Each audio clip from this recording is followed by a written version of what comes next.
Hello from the land of TV. This is King Cool, and welcome to the Toast Reviews. For those of you who do not know how this works, I have just watched a movie and I've got some toast and I'm going to talk about it before it burns. And if it burns and something bad happens, if I got to eat the burnt toast or something, I'm thinking I'm going to put the penalty box, for those of you who know what that is, if I miss an update. I've just been pretty good about doing updates lately, so if I miss one, I have to do something out of the penalty box. But today we have these Zeppi's brand everything. Well, they call it the works, but they're everything bagels. I think I've actually done this brand before.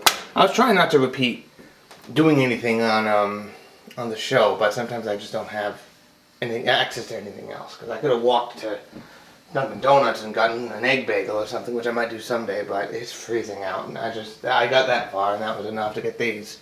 In fact, I've already had one today because I had one for breakfast, but at any rate. Here, the movie we're going to be reviewing, and I don't think I've said it yet, is Splice, I think from 2009. And here we go. Alright, I don't often do plot synopsises, but this one is quick. Adrian Brody and some woman whose name I forget are scientists, and they create a human-animal chimera. That's pretty much what you need to know. And it's like, I probably don't have to tell you that this is not what they were meant to do, and that they have to hide it and raise it like this thing. Basically, this is Rise of the Planet of the Apes with an R rating, and with a few other, minor changes where the creature is actually female. I like this movie. I'm trying to broaden my horizons. This doesn't sound like my kind of movie, does it? Left to my own devices, I watch lots of kids' movies, lightweight comedies. And you wouldn't believe how many kung fu movies are in my instant queue, and it's suggested to me just from that. I just like, lightweight PG-13 action movies, nothing really bloody, nothing really gross. So a creature feature movie probably seems like a weird choice, and it is for me. But I did like this, but I don't think me and the movie are on the same page, let's say. Because it's not that the two main characters do things that are so stupid you wouldn't believe why they're doing it. But they have this chimera that eventually turns into an adult-sized being, and obviously there's the whole thing where some people call it and some people call it she. In fact, I think the two characters seem to switch that. The two characters sort of fluctuate between which one of them is going to be doing the thing that we, I suppose, are meant to disapprove of, which I guess is. I could never really get a bead on what either of them felt about this. Obviously, they both felt responsible for it, and I'm sure this is a big metaphor for parenthood and stuff. And as a person who has absolutely no intention on ever having kids, some of these things might have just fallen flat for me. But so at one point they have to take it's called Dren because the place they work at is called the NERD. Yeah, and it's like actually you call the place Nerd. I think the writer might be French, which might make that a little more clever. But I'm still like, all right, that doesn't really work for me. And then the thing that she's born in is called the Betty. I don't actually know what that stands for, but it has a little sticker with Betty Page on it, and I'm like, okay, I'm starting to sense you trying to be clever here. Those are the only two instances of that, and they're early on, and I quickly forgot about that. But Dren, they bring her to this other place where she has to live. But then she scurries off because she gets away. And I'm like, handcuffs? Sometimes the things that she gets into seems like they could have been pretty easily avoided. Look at my notes here. My notes are quite disorganized. Well, for the most part, she's a CGI creation. Like, her head is mostly CGI in most of her forms. And her legs are because she has those backwards knees things.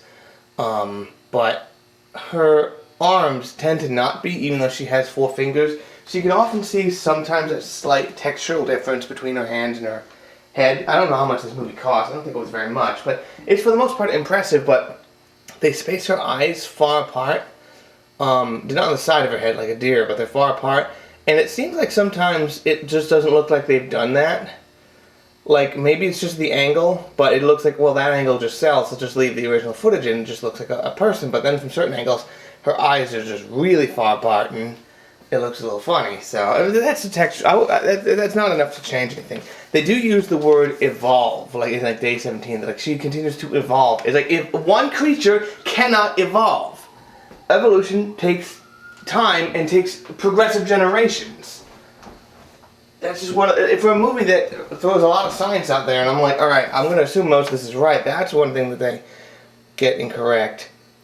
But I mean, that's just movie things. What else happens?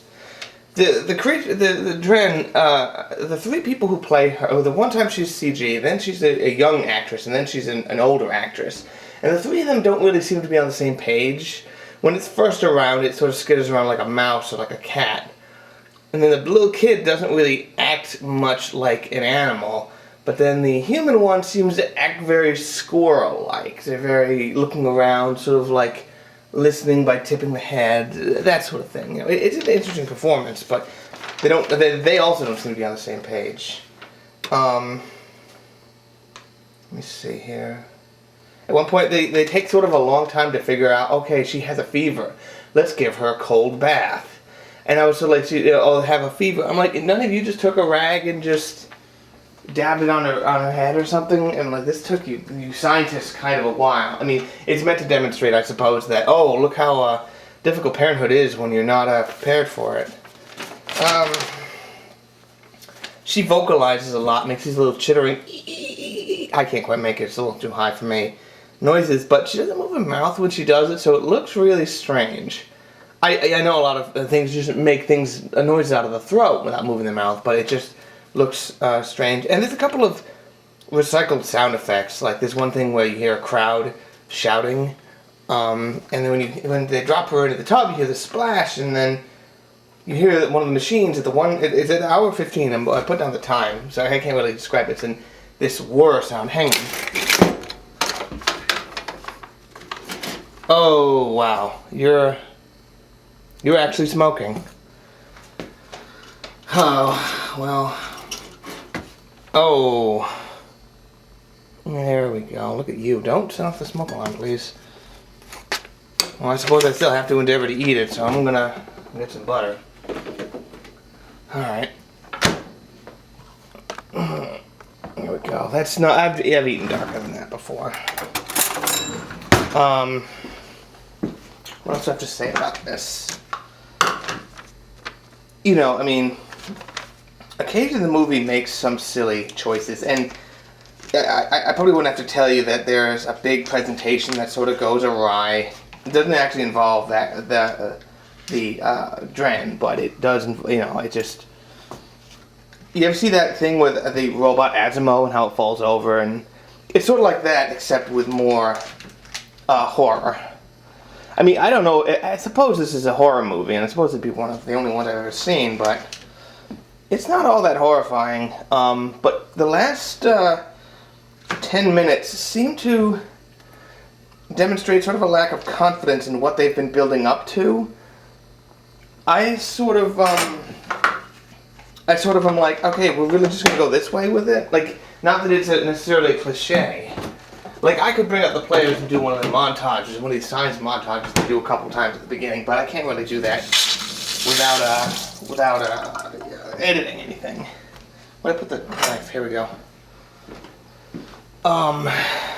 So, do I recommend this? I suppose I can. It has complex ideas. I don't know how successful it is. It seems a bit unfair for me to praise Rise of the Planet of the Apes as I did when if I want to be this hard on this movie. I mean, you guys remember the last time Adrian Brody was a scientist and he built a creature, and you know other things started happening. That was Solo back in, what was it, 1994? I've never seen that on TV. Yeah, you want to see Adrian Brody looking kind of funny looking. He's so skinny, and he's just funny looking in that movie. No offense to Adrian Brody, if by chance you were watching. And by chance if you're watching, hello Adrian Brody. I don't know anything else you were in other than that and the piano. But, not the piano, the pianist. The piano's a different movie. I'm rambling at this point. Do I have anything else to say? I don't think so. Oh, at one point, the lady character, who I wish I remembered her name, says, oh, I remember when I was your age. It's like, really? You remember when you were 3.5 weeks old? You know, because she has rapid growth and stuff. That happens a lot in these movies. But anyway, I think I've gone on plenty of time. Thank you for watching. This is King Cool, and please drive home safe. No.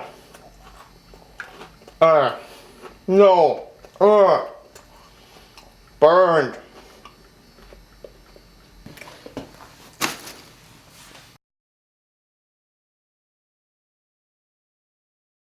Fools! I mean, hello! I am Dr. Eyebaltron, and I'm back from a much-needed vacation. If these glucose tablets dissolve instantly, why do they need to be easy to chew? Do we have slightly different definitions of instant or something? Instant means only one thing. It means instant. This is like when people say something is somewhat unique. Screw you people!